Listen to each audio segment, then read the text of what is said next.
अस्सलाम वालेकुम। मैं एक बार फिर नई मुफीद और बहुत ही बेहतरीन इंफॉर्मेशन के साथ खुशामदीद। आज के दिन हम बात करने वाले हैं एहसास नौजवान लोन स्कीम के बारे में, जो के सीएम की तरफ से स्टार्ट की गई है। यानी नौजवानों को कर्ज़ा दिया जा रहा है बिला सूद। इस पे अप्लाई कैसे करना है? ऑनलाइन। इस पे भी अप्लाई करने के दो तरीके हैं। अगर आप खैबर बैंक से लोन लेना चाहते हैं बगैर सूद के, तो फिर आप ऑनलाइन अप्लाई कर लेंगे। और अगर आप MCB माइक्रो फाइनेंस बैंक से लेना चाहते हैं तब भी उसका तरीका भी बता दूंगा। तो अगर आप मेरे चैनल से नए हैं तो आपसे रिक्वेस्ट है कि ज़रूर सब्सक्राइब कीजिएगा, सपोर्ट करें।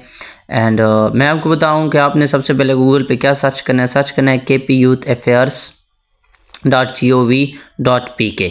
यहाँ पे लोन आपको मिल जाएगा। ये नेट से नज़र आ रहा होगा kpyouthAffairs.uk। इस तरह से कुछ वेबसाइट ओपन होगी। थोड़ा सा नीचे स्क्रॉल डाउन करेंगे, ये वेबसाइट को आप देख सकते हैं। डायरेक्टरेट ऑफ यूथ अफेयर्स, एहसास Naujawan programme soft loan scheme. यहाँ पे आपको देखें बिज़नेस करने के लिए लोन मिल रहा है और दो बैंक दे गए हैं, बैंक ऑफ खैबर और बैंक ऑफ माइक्रो फाइनेंस, जिसको हम MCB कहते हैं।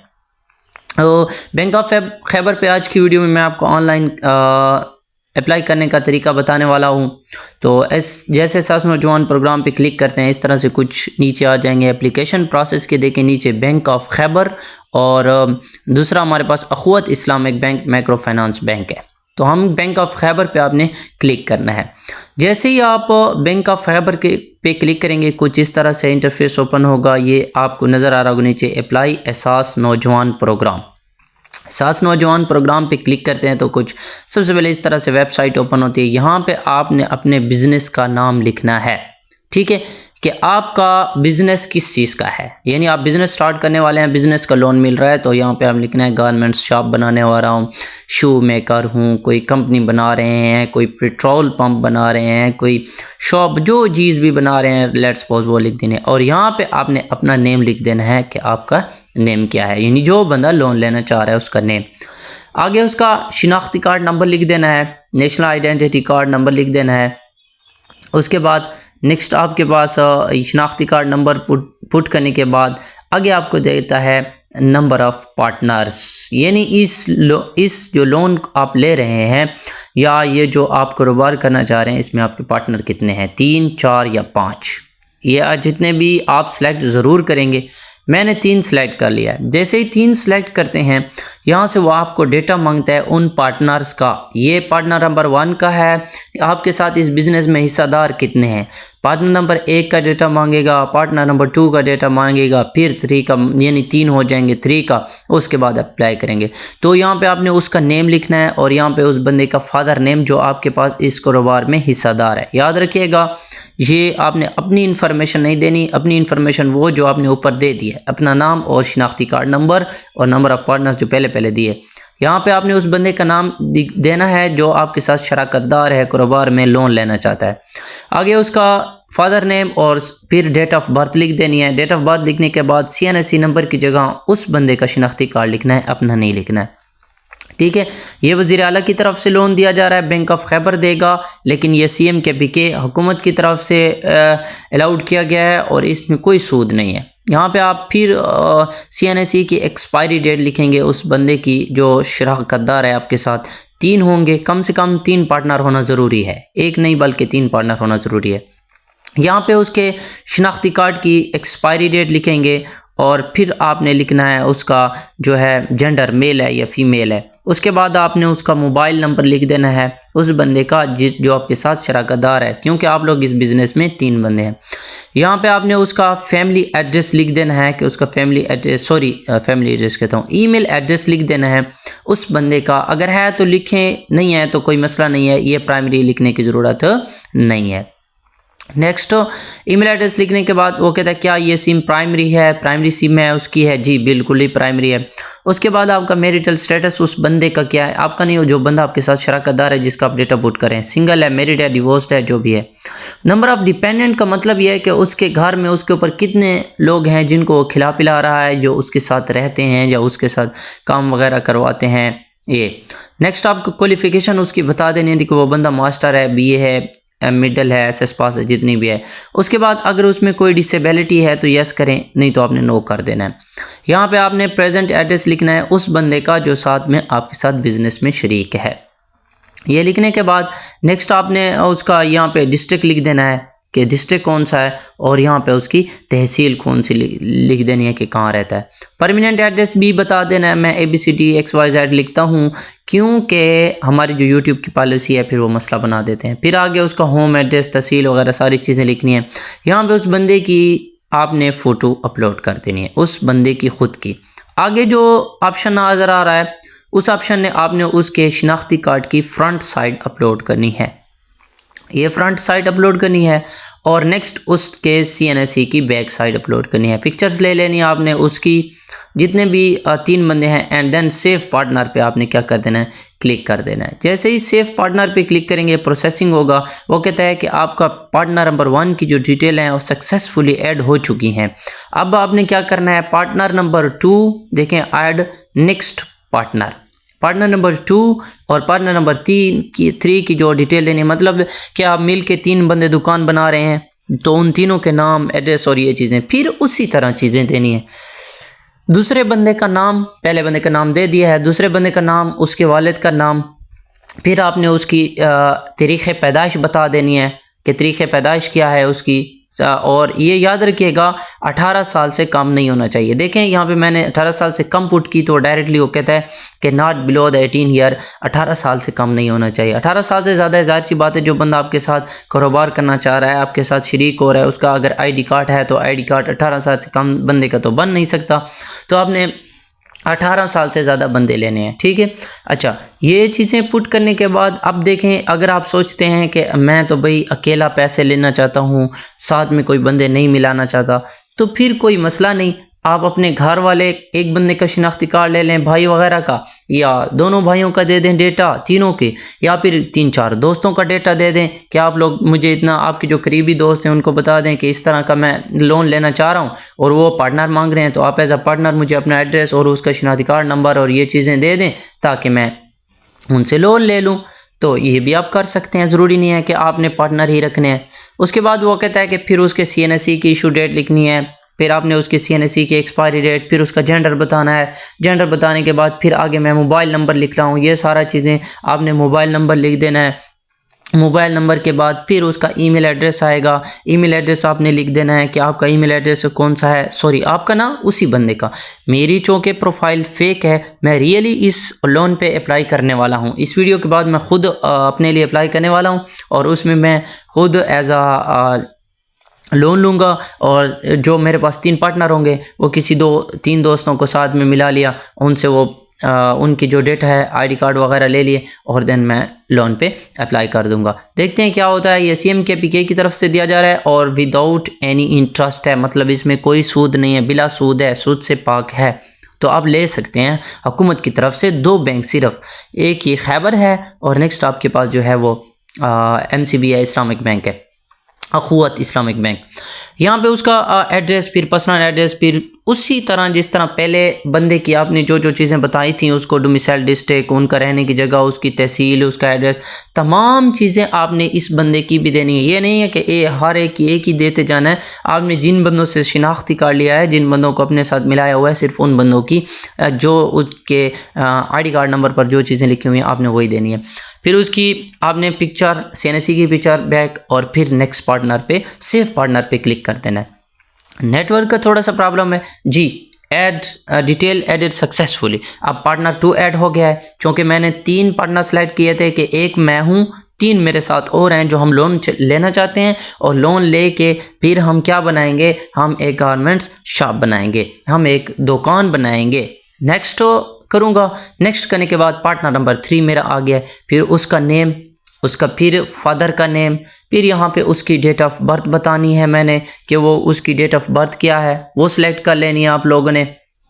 वो सिलेक्ट करने के बाद अच्छा, यहाँ पे जो कभी कभी एज का प्रॉब्लम ये आता है कि ये 2015 से ऊपर नहीं जाता। एक दफ़ा आपने 2015 सेलेक्ट कर देना है, फिर जब दोबारा क्लिक करेंगे तो 2015 से ऊपर गया होगा, फिर जो लास्ट वाला नंबर होगा उसको सिलेक्ट करेंगे तो फिर ये ऊपर ऊपर ऐसे जाता है, क्योंकि स्क्रीन होती है छोटी लैपटॉप की या मोबाइल की, उसमें वो कंप्लीट शो नहीं कर पाता। ये ज़रूरी नहीं कि आपके पास लैपटॉप होना चाहिए, आप मोबाइल से भी अप्लाई कर सकते हैं। फिर ये चीज़ें पुट करने के बाद फिर दोबारा उसके CNSE की जो है इशू डेट बता दें। देखें यहाँ पे CNSE की उसकी इशू डेट क्या है वो बता दें, एंड देन आपके पास उसके CNSE की एक्सपायरी डेट क्या है वो बता दें। ये दोनों चीज़ों आपने बतानी है। ये देखिए 2025 मैंने लिख दी थी गलती से, इसको सेट कर देते हैं expiry date, sorry issue date आपने बता देनी है, और उसके बाद एक्सपायरी डेट। जाहिर सी बात है ये आप CNSE पर देखेंगे उस बंदे की जो आपके साथ पार्टनरशिप करना चाह रहा है या पार्टनर है, या जिसको आप गवाह बना रहे हैं, या जिसको एज आ क्या कहते हैं ज़मानत वाला आप सेलेक्ट कर रहे हैं, उसकी CNSE की ये चीज़ें पुट करनी है। ये पुट करने के बाद आपने क्या करना है, उसका CNSE नंबर हमसे भूल गया था ये लिख देना है। CNSE नंबर लिखने के बाद नीचे आपको नज़र आ रहा होगा मोबाइल नंबर, यहाँ पे आपने क्या करना है, उसका मोबाइल नंबर लिख देना है। मैं चूँकि ऐसे ही खुद से पुट करता जा रहा हूँ। उसके बाद नीचे आपके पास आ रहा है, फिर उसका ईमेल एड्रेस मांग रहा है। यहाँ पे आप ईमेल एड्रेस भी दे सकते हैं अगर देना चाहें तो, 1467 जो भी आपका ईमेल एड्रेस है उसका देना चाहें या ना देना चाहें, इसका मसला नहीं होता, आप खैर है ना दे। उसके बाद नेक्स्ट प्राइमरी है जी, प्राइमरी है। उसके बाद मैरिटल स्टेटस आपको उसका क्या है, सिंगल है, मैरिड है, डिवोर्स्ड है, बेवा है, जो भी है। उसके बाद टोटल नंबर ऑफ डिपेंडेंट्स, यानी उसके साथ फैमिली में कितने बंदे हैं, कौन से बंदे हैं उसके घर में जो जिसको इन्होंने पालना है, यानी घर का बड़ा, एज अ घर का बड़ा रिप्रेजेंट कर रहे हैं।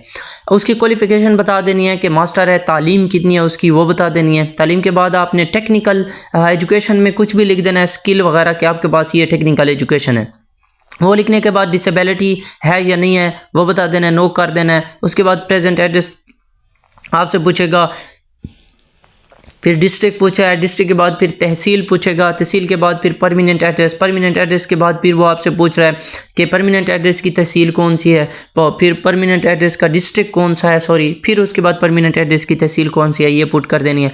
फिर आपने उस बंदे की फ़ोटो और फिर आपने CNSE का फ्रंट और देन उस बंदे की CNSE का बैक पुट कर देना है, और फिर सेव थर्ड पार्टनर। अब तीनों पार्टनर का डेटा आपने मुकम्मल कर दिया है। जैसे ही सेव करेंगे तो कहता है कि एडेड पार्टनर 3 सक्सेसफुली, ये सेट हो जाएंगे।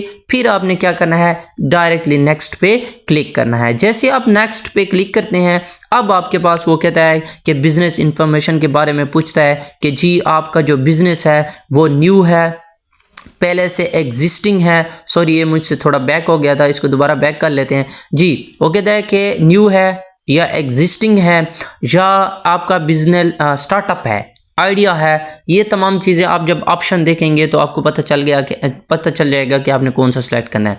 यहाँ पे मैं कोई भी सिलेक्ट कर देता हूँ, क्योंकि मेरी फेक प्रोफाइल है, जस्ट आपको समझा रहा हूँ, सिर्फ आपको समझा रहा हूँ। तो आपने यहाँ पे फिर वो देखना है कि उसकी अगर न्यू है या उसकी न्यू है तो फिर आप बताएं कि कब उसको शुरू करने वाले हैं, या कब शुरू किया था, या कौन सी डेट को उसका इफ्तिताह है। ये सब लिखने के बाद वो कहता है कि आपका जो बिज़नेस है वो है किस ट्रेडिंग में, तिजारत का है, मैन्युफैक्चरिंग यानी कुछ बनाना चाह रहे हैं खुद से, इंपोर्ट एक्सपोर्ट है। मैं जहाँ पे ट्रेडिंग तिजारत लिख दी है। उसके बाद वो कहता है कि अगर आप नेचर ऑफ बिज़नेस, आपको कौन सा सेक्टर में है, नेचर ऑफ बिज़नेस क्या है, ये भी आप जब लिस्ट खोलेंगे तो आपको बहुत सारी लिस्ट में मिल जाएगा। मैं फर्नीचर और वुड कटर लगा देता हूँ। उसके बाद वो कहता है कि बिज़नेस का नेम लिख दें, फिर उसके बाद उसकी रजिस्ट्रेशन नंबर आपका कौन सा है, लाइसेंस आपको कोई मिला हुआ है, रजिस्ट्रेशन नंबर वगैरह तो वो लिख दें। उसके बाद एम्प्लॉय कितना रखने चाहेंगे, एम्प्लॉय कितने होंगे, मतलब नौकर वगैरह या वहाँ पे काम करने वाले कितने बंदे रखेंगे, जी 5 रखूँगा। फिर वो कहता है कि टोटल आपके पास जो है जगह जो है वो दुकान जो आपने ली हुई है वो रेंट की आपकी अपनी है या किसी से रेंट लिया हो। तो मैंने रेंट सेलेक्ट कर दिया है। क्या आपका बैंक अकाउंट है, यस या नो करना है, आपकी मर्जी है, यस करें या नो। मैंने एक दफ़ा नो भी करके दिखा दिया, यस भी करके दिखा दिया। बैंक का नाम बता देना है कि आपके कौन से बैंक में अकाउंट है वो बता देना है। फिर वो आपको कहता है कि यहाँ पे नंबर दे दें। वो नंबर देने के बाद यहाँ पे आप एड्रेस बता दें कि कहाँ पे अपनी दुकान खोलने वाले हैं, तो वो बता दें, और साथ में बिजनेस की डिटेल दे दें कि आपका बिजनेस किस में है, क्या कर रहे हैं, क्या नहीं कर रहे, ये सब। थोड़ा सा नीचे आ जाएंगे, फिर वो आपको कहता है कि आपके पास जो है वो परचेजिंग रुपीज़, यानी क्या रुपीज़ किस लिए चाहिए, ज़ाहिर सी बात है आप परचेज़ करेंगे, कोई चीज़ें ख़रीदेंगे, वो बता देना है। फिर वो कहता है कि रिवार्ड्स वगैरह इसमें आपसे कौन सी वो लगेगी।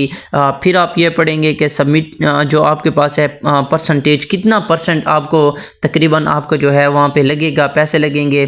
फिर वो कहता है कि इंस्टॉलिंग मेमोरीज, मशीनरी वगैरह जो आप मशीनें यूज़ करेंगे वो कितनी लगेंगी। फिर सेल्स आपकी कितनी होगी, आपका पर मंथ में मुनाफा कितना होगा, आपको आपका ख़र्चा कितना होगा, आपको लोन कितना चाहिए, ये तमाम चीज़ें आपने देखनी है। सारी की सारी चीज़ें आप, ज़ाहिर सी बात है अगर लोन के लिए अप्लाई करने जा रहे हैं तो पढ़े लिखे बंदे हैं, तो ये तमाम चीज़ें। उसके बावजूद अगर आपको अप्लाई करना नहीं आ रहा, यहाँ अप्लाई करवाना चाहते हैं, तो हम भी आपको अप्लाई करके दे देंगे। उसके बाद ये तमाम चीज़ें वो कहता है कि मंथली सेल इसकी कितनी होगी, कास्ट कितनी होगी, यानी आपके पैसे कितने लगेंगे।